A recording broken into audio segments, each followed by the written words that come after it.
के बड़े सवाल।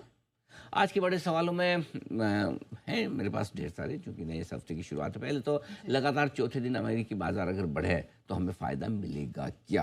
पहली चीज़ तो सबसे आप जो जानना चाहते हैं। दूसरा, शुक्रवार को अगर एफआईज ने भी नहीं बेचा, लोकल फंड ने भी बेचा, तो बेचा किसने? किसने? Who has done it? It is interesting. Who done it? Right, तो इसका पता लगाने की करेंगे कोशिश। और तीसरा जो बड़ा सवाल है वो ये कि वीकेंड पर कोई बड़ी खबर नहीं आई है, ना पॉजिटिव ना नेगेटिव, और स्पेशली नेगेटिव नहीं आई, तो क्या बाजार आज दौड़ लगाने की कोशिश कर सकते हैं? किन लेवल्स के बाहर निकलने पर बाजार में आएगा बड़ा मूव? बाहर का मतलब ये ऊपर भी और नीचे भी। किसके ऊपर निकले तो दौड़ेंगे, किसके नीचे आए आए तो सावधान हो जाना भाई, मामला खतरनाक है।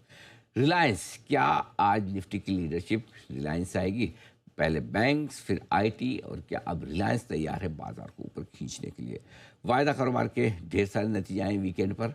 रिलायंस के अलावा भी दो एनबीएफसी, पूनावाला एलएनटी, इसके अलावा आरबीएल बैंक जैसे, आईडीएफसी फर्स्ट बैंक जैसे, तो नतीजों में ढेर सारा एक्शन है। उसका होगा पूरा विश्लेषण। इन शेयरों में खरीदारी करें या बिकवा ली। ऑलराइट, चलिए, लेकिन अंतर्राष्ट्रीय बाजार से शुरू करते हैं। वैसे तो ट्रम्प साहब से हम हर दिन शुरुआत करते हैं और देखते हैं कि कुछ ना कुछ कमाल वो ओवर द वीकेंड करते हैं। इस बार मुझे लगता है सर, इनकी ताजपोशी की बात पहली बार है जहां पर इन्होंने कुछ ऐसा नहीं किया कि हमारा बीपी बढ़ जाए। हम तो एक्चुअली है ना, इस टैरिफ के मामले में अमेरिकी बाजार हमें फॉलो कर रहे हैं। पहले हमने अमेरिका की कमजोरी को इग्नोर करना शुरू किया।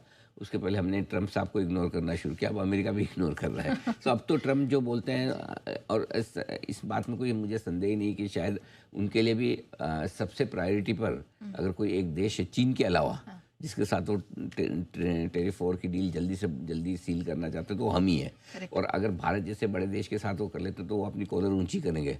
देखो, मैंने भारत से के साथ डील साइन कर ली, क्योंकि देखो चीन तो इतने जल्दी मानने वाला तो आखिर में ही है। यूरोपियन यूनियन में इतने सारे वो बंदर बांट है, 5-25 देशों में एक तैयार होगा एक नहीं होगा, वो जल्दी होने वाला नहीं काम, ठीक है ना। और उनकी भी अकड़ कोई कम थोड़ी है भाई। ठीक है, अमेरिका दादा है, लेकिन वो भी कम अपने आप को कम नहीं मानते। वो है नहीं है, वो अलग बात है, ठीक है। सो इसलिए बचा क्या है डील करने का? सबसे उनके लिए पास हम जो है वो हम ही जापानी है। हाँ। जापान थोड़ा बहुत है, राइट। जापान भी पॉजिटिवली उस पर रिएक्ट कर रहा है। सो ये सारी चीज़ें हैं, और इसीलिए जब जब टेरिफ वॉर पर ट्रम्प नरम पड़ते हैं, अमेरिकी बाजार गर्म हो जाते हैं। अमेरिका को पसंद आ रहा है कि टेरिफ वॉर पे ज़्यादा झगड़ो मत भाई, हमें शांति से जीने दो। ये वो ट्रम्प को कह रहे हैं। ट्रम्प ने क्या कहा है ये ज़रा समझ लीजिए, और नहीं समझ लीजिए, मतलब सुन लीजिए।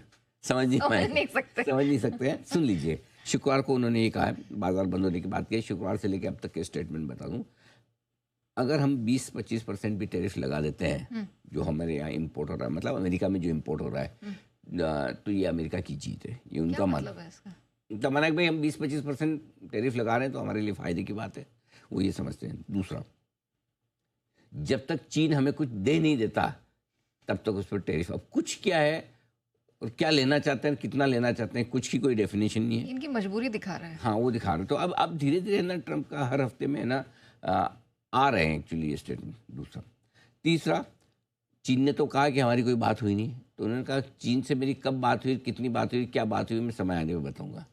वो समय कब आएगा वो वही बताएंगे, रिटायरमेंट के पहले या बाद में वो नहीं पता। ठीक है। और आखिर में इन्होंने एक जो काम की बात कही जिससे थोड़ा सा अमेरिकी लोगों का मूड ठीक हुआ होगा, गाँव पे मरहम लगे होंगे, और वो ये कि भाई देखो टैरिफ बढ़ा दिया और टैरिफ लगा दिया तो उसके बाद मैं इन अमेरिकाओं का टैक्स कम करूँगा, अमेरिका के वाले लोगों का थोड़ा टैक्स कम करूँगा। तो ये एक सुनने में अच्छा लगता है, लेकिन अमेरिका वालों की प्रॉब्लम हमें टैक्स कम करने की नहीं है। उनकी प्रॉब्लम है कि कमाई होगी तो टैक्स कर लोगे ना, कमाई ही नहीं होगी तो टैक्स कहाँ से हम दें। सो पॉइंट ये है। तो कुल मिला के ये थोड़ी सी रिलीफ वाली है। रहा सवाल अमेरिका में तेजी का, लगातार चौथे दिन अमेरिकी बाजार मजबूती के साथ बंद हुआ है। डाउ भले 20 पॉइंट ऊपर दिख रहा हो, लेकिन नीचे से 400 अंक रिकवर हुआ, वो अच्छा है। नेस्डेक 200 पॉइंट ऊपर बंद होकर आया है। गोल्ड थोड़ा सा नीचे होकर संकेत दे रहा है कि टेरिफ वॉर को लेकर चिंताएं कम है। बॉन्ड यील्ड थोड़ी नीचे आना शुरू हो चुकी है। डॉलर इंडेक्स स्टेबल हो गया 99 के आसपास। तो अमेरिका से संकेत थोड़े से आज हफ्ते की शुरुआत करने के लिए थोड़े बेहतर हैं। पिछला हफ्ता शानदार भी रहा है। So I think all is well. हमारे लिए जहाँ तक सवाल है, दो चीज़ें हैं। एक, हमारा सेंटीमेंट ठीक हो जाता है डाउ की मजबूती को देखकर, और दूसरा नेस्डेक की तेजी को देखकर थोड़ा आईटी शेयर अच्छा फील करने लगते हैं। हाँ, करेक्ट। हमारे पास बढ़ने का एक कारण मिल गया थोड़ा। अब हम डायरेक्ट 1-on-1 कोरिलेशन पे नहीं है नेस्डेक के साथ में हमारे शेयर में, लेकिन थोड़ा अच्छा लगता है। अच्छा ठीक है, चलो थोड़ा बढ़ जाते हैं टाइप्स। ठीक है सर, ये यूएस मार्केट्स तो हो गए, लेकिन